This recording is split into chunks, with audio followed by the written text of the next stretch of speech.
আছো তোমরা সবাই? আশা করছি সবাই খুব ভালো আছো। আমি অনিতা চলে এসেছি আজকে আরও একটি নতুন ভিডিও নিয়ে। তো ভিডিও তোমরা শেষ পর্যন্ত দেখতে থাকো, আশা করছি তোমাদের ভালো লাগবে। আর আজকে সন্ধ্যাবেলা আমি বানাবো হচ্ছে মিষ্টি আলুর পরোটা। তো আমি কীভাবে মিষ্টি আলুর পরোটাটা বানাচ্ছি সেটা আজকে তোমাদের সাথে শেয়ার করব। আর তোমরা যারা এখনও এই চ্যানেলটিকে সাবস্ক্রাইব করোনি তারা অবশ্যই চ্যানেলটিকে সাবস্ক্রাইব করে দিও, সাবস্ক্রাইব করে আমার পাশে থেকো। তো চলো তোমাদের সাথে আজকে শেয়ার করি আমি কীভাবে মিষ্টি আলুর পরোটা বানাচ্ছি। প্রথমে প্রেসার কুকারে মিষ্টি আলুটা সেদ্ধ বসিয়ে দিয়েছি। মিষ্টি আলু সেদ্ধ হয়ে গেলে তার খোসাটা ভালো করে ছাড়িয়ে নিতে হবে। তারপরে আলুগুলোকে খুব ভালো মতন স্ম্যাশ করে নিতে হবে, যাতে ওর মধ্যে কোনো রকম কোনো দানা দানা না থাকে। আমি প্রথমে একটা হাতা দিয়ে আলুগুলোকে স্ম্যাশ করে নিয়েছি, মসৃণ করে নিয়েছি। তারপরে আমি নিজের হাত দিয়ে আলুগুলোকে ভালো করে মিশিয়ে নিয়েছি। এরপরে আটা দিয়ে দিলাম পরিমাণ মতন। তারপর সামান্য চিনি দিয়ে দিয়েছি এতে। তোমরা যদি চাও চিনিটাকে স্কিপ করতে পারো, কেননা মিষ্টি আলু এমনি মিষ্টি হয়। এরপর সামান্য পরিমাণ রিফাইন তেল দিয়ে দিয়েছি এতে। এরপর দিলাম স্বাদ মতন লবণ। আমরা সবাই আলুর পরোটা খেতে খুব ভালোবাসি। আলুর পরোটা খেতে সত্যিই খুব ভালো লাগে আমাদের। কিন্তু সুগারের যারা পেশেন্ট, যারা ডায়াবেটিসের পেশেন্ট, তারা কিন্তু আলুর পরোটাটা ঠিক খেতে পারে না। কিন্তু এই যে মিষ্টি আলুর পরোটাটা আমি বানাচ্ছি না, এই পরোটাটা যে কোনো সুগারের পেশেন্টরা খেতে পারবে। একজন সুগারের পেশেন্ট যদি পরিমাণ মতন মিষ্টি আলু খায় তাতে কিন্তু কোনো ক্ষতি করে না তার। এছাড়া মিষ্টি আলুর কিন্তু অনেক গুণাগুণ আছে। মিষ্টি আলুতে থাকে ভিটামিন এ, ভিটামিন সি এবং পটাশিয়াম। এছাড়াও আরও উপকারিতা আছে এর। তো এখন আমি সমস্ত কিছু দিয়ে এই ডোটাকে খুব ভালো মতন করে মেখে নেব, এবং আমাদের দেখতে হবে ডোটা যাতে খুব নরম হয় এবং সফট হয়, যাতে আমাদের বেলার সময় কোনো অসুবিধা না হয়। তারপর আমি সমস্তটা মেখে নিয়ে এগুলোকে ছোট ছোট গুলি আকারে পরিণত করেছি। এখন এগুলোকে বেলে এগুলোর পরোটা ভাজবো। বাড়িতে এখন সবাই অনন্যার ভয়ে রুটি খাওয়া ভুলে গেছে, কেননা যখনই রুটি বানাতে নেব ঠিক তখনই রুটিটা যখন বেলবো, অনন্যা রুটিটা কাউকে বেলতে দেবে না, সে নিজেই রুটি বেলবে।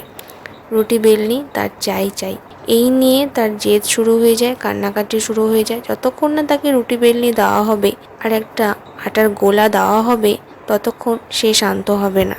তো আজকেও তাই করছিল। যখন আমি পরোটাগুলো বেলছিলাম তখন কিন্তু ও খুব ডিস্টার্ব করছিল, খুব কান্নাকাটি করছিল। আমি অর্ধেকটা করে পরোটা বেলছিলাম এবং ভাজছিলাম, বাকি সময়টা ওকে দিয়ে দিচ্ছিলাম, যাতে ও একটু চুপ থাকে, আমি ততক্ষণে ভেজে নিতে পারি। আবার একটু পরে আবার বেলছিলাম, আবার ভাজছিলাম। এই করেই আজকের পরোটাটা আমি বেলেছি এবং ভেজেছি। গ্যাসের মধ্যে তাওয়াটা গরম করতে বসিয়ে দিয়েছি। তারপর একে একে পরোটাগুলোকে দিয়ে সেগুলোকে এপিট ওপিট করে সেঁকে নিয়েছি প্রথমে। তারপর অল্প একটু পরিমাণে রিফাইন অয়েল দিয়ে পরোটাগুলোকে আমি ভেজেছি। এই পরোটাটা করার সময় আমি তেল খুব কমই ব্যবহার করেছি, কারণ যেহেতু বাড়িতে খাবো এবং বাড়িতে খাওয়ার জন্যই বানিয়েছি, তাই তেলটা আমি কমই ব্যবহার করেছি। আর এই পরোটাগুলো যখন বেলা হবে না, তখন এই পরোটার সাইডগুলো একটু ফেটে ফেটে যেতে পারে, কেননা এতে আলুর পরিমাণটা বেশি থাকে, এর জন্য সাইডগুলো একটু ফেটে যেতে পারে। তো এক এক করে আমি পরোটাগুলো সবগুলোই ভেজে নিয়েছি।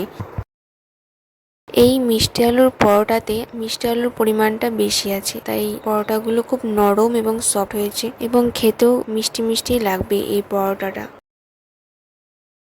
এই পরোটার সাথে খাওয়ার জন্য আমি একটা স্যালাড বানিয়ে নিয়েছিলাম, তো সেটাই এখন তোমাদেরকে দেখাচ্ছি। তোমাদেরকে আমি আগেই বলে রাখি, এই স্যালাডটা বানাতে আমাকে সাহায্য করেছে আমার মাসতুতো বোন। তো প্রথমে আমি এতে দিয়ে দিচ্ছি কেটে রাখা শসা। তারপর আমি এতে এক এক করে দিয়ে দিয়েছি কেটে রাখা পেঁয়াজ, স্বাদ মতন লবণ, অল্প পরিমাণ বিট লবণ, অল্প পরিমাণ মিট মশলা আর একটুখানি কাঁচা লঙ্কা কেটে দিয়েছি। তারপর এই সব কিছুকে ভালো করে নাড়িয়ে তৈরি হয়ে গেছে আমার এই স্যালাডটা।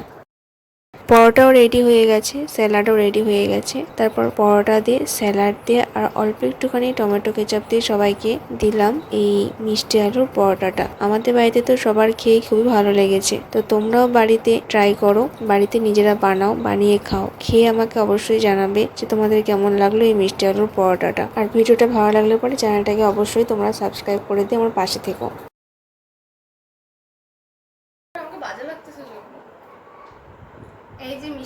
পরোটা বানিয়েছি, এখন আমি খাচ্ছি। আর খেতে সত্যি খুব ভালো হয়েছে, দিদি বানিয়েছে তাই। আর এই কথাটা বলছে হচ্ছে আমার মাসতুতো বোন, ও আসছে, ও আমাকে এটা করতে সাহায্য করেছে। এখানে আয় বাবা। এই মিষ্টি আলুর পরোটাটা সবাই খেতে পারবে, এমনকি সুগারের পেশেন্টটাও।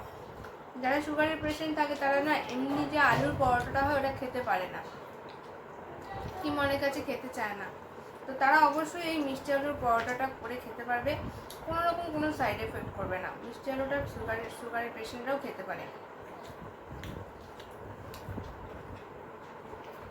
খুবই নরম হয়েছে, সফট। তো তোমরা বাড়িতে বানাও, খাও।